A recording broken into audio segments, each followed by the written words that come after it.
What is up, everyone? My name is Jack Saffel, back again with another video, and today it is my WWE Monday Night Raw review for April the 11th, 2016, and this was a damn good show. WWE has been on a roll right now. Two good shows in a row. Of course, WWE is probably going to fuck it up like they usually do, but I'm holding hope. I'm holding hope, guys. Please don't fuck it up. Please don't fuck it up.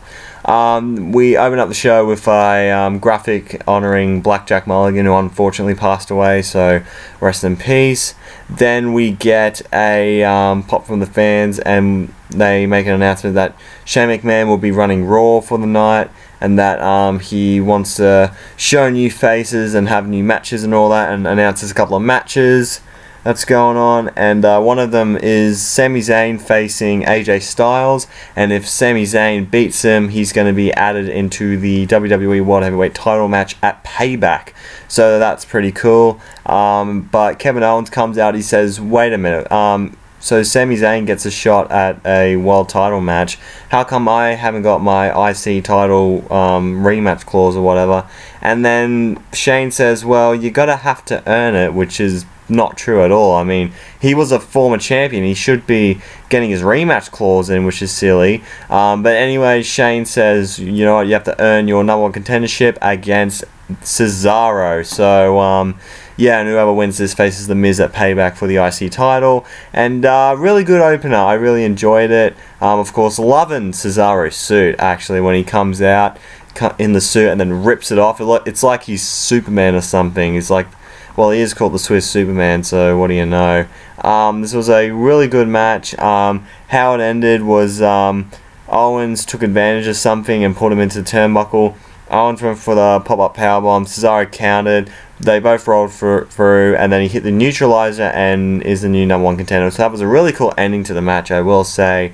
And after that, he's celebrating, and then we see Maurice and The Miz looking on. They're not looking happy and all that. So then we get a look back with Charlotte and Ric Flair backstage, and they're talking about it's only been 8 days since she's won the title, and that she should be on Legends of JBL. And she's pretty much talking herself up, you know, thinking that she's the best thing to ever happen to the Divas division. And then Dr. Bloody Phil, what the shit, comes out. And, well, it was announced last week, but whatever. And so he's pretty much there, and he's saying, Charlotte, you shouldn't be cheating to win your matches. You should be fair. And I think your dad is trying to get your dirty tricks in and all that crap. So, pretty much saying, you know, Charlotte shouldn't be cheating, and that his father is kind of influencing her to cheat. But Charlotte's like, look, I'm winning all my matches and I'm champion, so why should I give a shit? And then on the other side of the backstage area, Owens is having a go at Shane McMahon about getting screwed over in the match. Shane's like, all right, whatever. And then Kevin Owens says, you know, what happens to Sami Zayn tonight is going to be Shane's fault. Shane says, well, I don't like it when you threaten me, so I'm going to kick you out of the damn arena. So Shane is smart. He is a smart businessman. So yeah, fucking good job, dude. Then we get the New Day out. And he's talking about how the WWE Tag Team division is on fire. I don't know about that, but well, now that Enzo and Cass are here, I guess, and the Vaudevillains as well. And he says so many teams want a piece of them because they want to be the WWE World Tag Team Champions. And Big E says that there's going to be a number one contenders tournament to determine the person who's going to face a New Day for the tag team titles, probably at Payback, and it's going to be sponsored by Bootio's cereal, you know, which is pretty awesome. So we have our first match in the tournament, which is the Lucha Dragons versus the Dudley Boys. Decent tag team match. Dudley Boys pick up the win until Enzo and Big Cass come out to interrupt. Enzo goes on the stage, does his "My name is Enzo" and more, you know how it goes. And then Bubba tells Enzo to shut their mouths, and then he calls them young punks, and that they paved the way for guys like Enzo and Cass, and that they're not the best tag team in the business. The only reason they exist is because of the Dudley Boys. And then Enzo says, the only reason I exist is because my mum and dad got it on. How you doing? So, yeah, really cool. Enzo was such a beast on that microphone, man. Then they do the SAWFT soft and all that. So, yeah, very good stuff from Enzo and Big Cass. I cannot wait to see the eventual feud between the Dudley Boys and Enzo and Cass. Should be fire. Anyway, right after that, we go to the ring, and in comes Big Top Dog Roman Reigns. A lot of boos, and Reigns pretty much cuts the exact same promo he said last time. I'm not a bad guy. I'm not a good guy. I'm the guy. Jeez. And then he talks about how he respects AJ and Sami for winning titles all over the world. But you've never won the championship, I plan on being champion for a long time. Cock that fist, baby. He didn't say that, Liz. Until he's interrupted by the League of Personality. And Sheamus says that Reigns confident, but he might not be so confident if he's facing one of the lads. The lads at Payback. And they pretty much talk a bunch of shit. And that Reigns says he'd prove that Sheamus or Rusev or whatever is the ass of the WWE. Del Rio says maybe one of them would have won the Fatal 4-Way last week, and them can kick Reigns' ass for the title. And then Reigns invites them, let's have a triple beatdown. They come in and they look like they're going to beat up Roman until the Wyatt family comes out. Of course, last week Wyatt family beat up the League of Nations. They come back on, two teams start brawling. They clear the ring of the League of Nations and they're standing side by side, which is really weird. So I guess this is a face turn for the Wyatts. I'd like to see that because I think they could be a very awesome face team as the really dark, demented character. Then they stare each other down. Then Shane McMahon comes out. I'm going to be a bit selfish tonight because I like the dynamic of Roman and Bray. So I'm going to team you up to take on was it Del Rio and Rusev or Del Rio and Sheamus? I don't know. I think it was Del Rio and Sheamus. And it's going to be the main event tonight. So it should be pretty fucking cool. And then we get another vignette from Primo and Epico from Puerto Rico. And then we go to the ring and comes out Dr. Phil. And he pretty much sat down to just talk about the women's title match between Natalya and Charlotte. And we were saying, I think Charlotte should, use good tactics and not cheat like her father. And all that crap. And Natalya versus Charlotte, they have a killer match. Really good stuff. But of course, she doesn't listen to Dr. Phil's advice because Natalya goes for the sharpshooter. Flair gets under the bottom rope. Ref tells him to fuck off. Flair pulls the ref to the floor. They have a bit of a squabble. Charlotte's tapping out, but ref's back is turned, and then the referee calls for disqualification because Rick hit him, and Charlotte retains. Is that even part of a disqualification? Usually when a guy grabs the ref out, that would just be continue on the day, except this match. So anyway, Natalya wins by disqualification, and Charlotte grabs the title, and Dr. Phil talks some more shit, and yeah.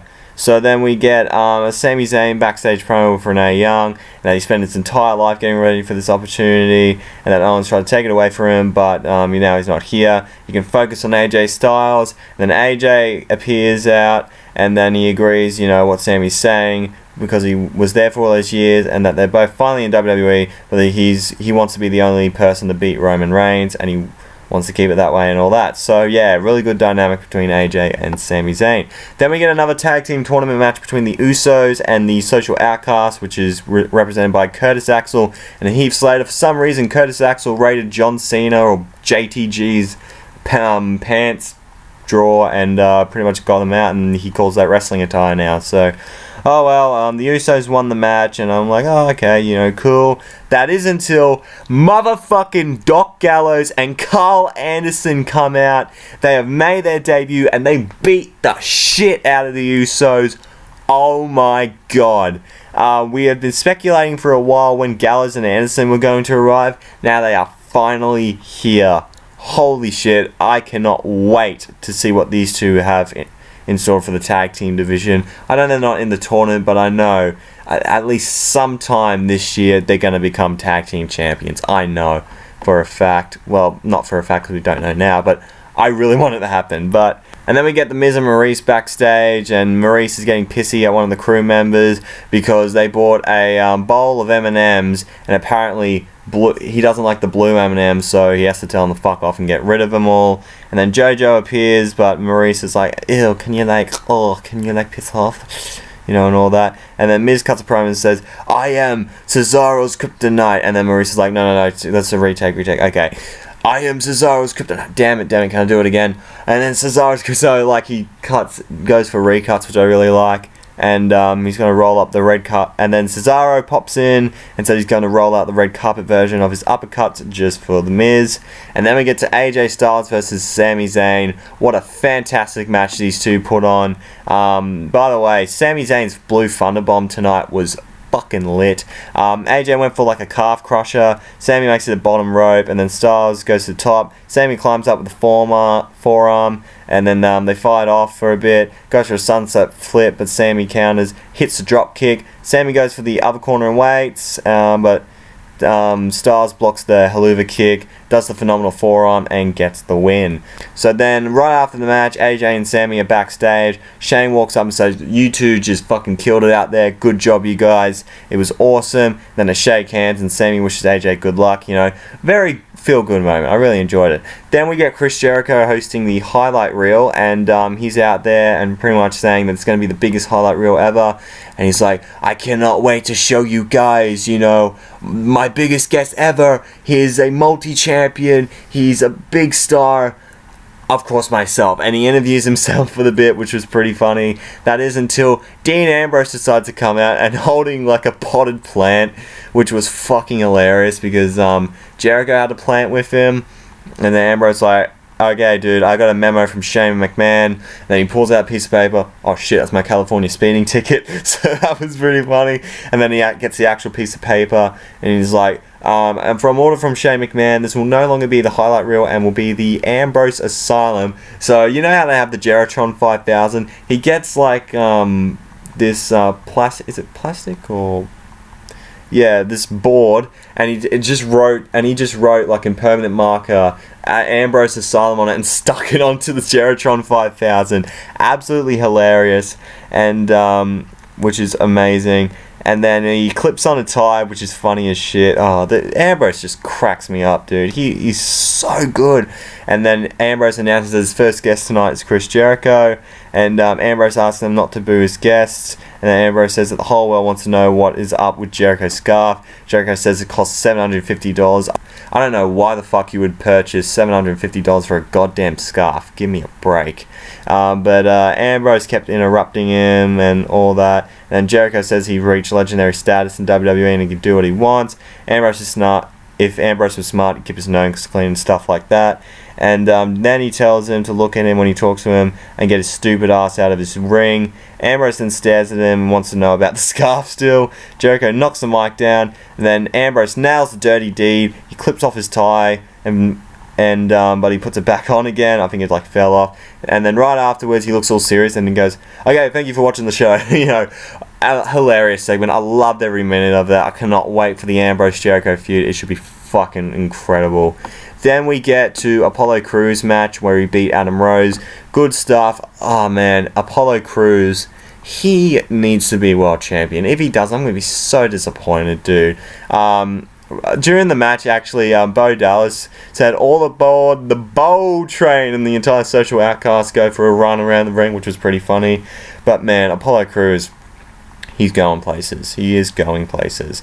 Then we get a Goldust R-Truth segment again. Truth says the one who got him into the tournament, but Goldust doesn't want it in, and he goes, "But it's Dr. Phil's idea." And Phil is like, he might be ready to, you know, help these two out because they've had a bit of dissension in the few months. But Phil's like, "Nah, fuck it," just pisses off. He can't even be bothered to work out their problems, so they must be pretty bad. Then we get another vignette for Primo and Epico, more sniffing flowers and, you know, pretty much showing off Puerto Rico. It looks like a bloody tourism ad. But we get a promo from Baron Corbin, which is pretty cool. And then we get to the main event. Bray Wyatt and Roman Reigns versus Sheamus and Alberto Del Rio from the League of Nations. And then Bray Wyatt shows up on the big screen to talk about, you know, Roman Reigns saying, "I absolutely hate you with every fiber of my being, but we have a common enemy tonight. To Los Angeles. I'm here."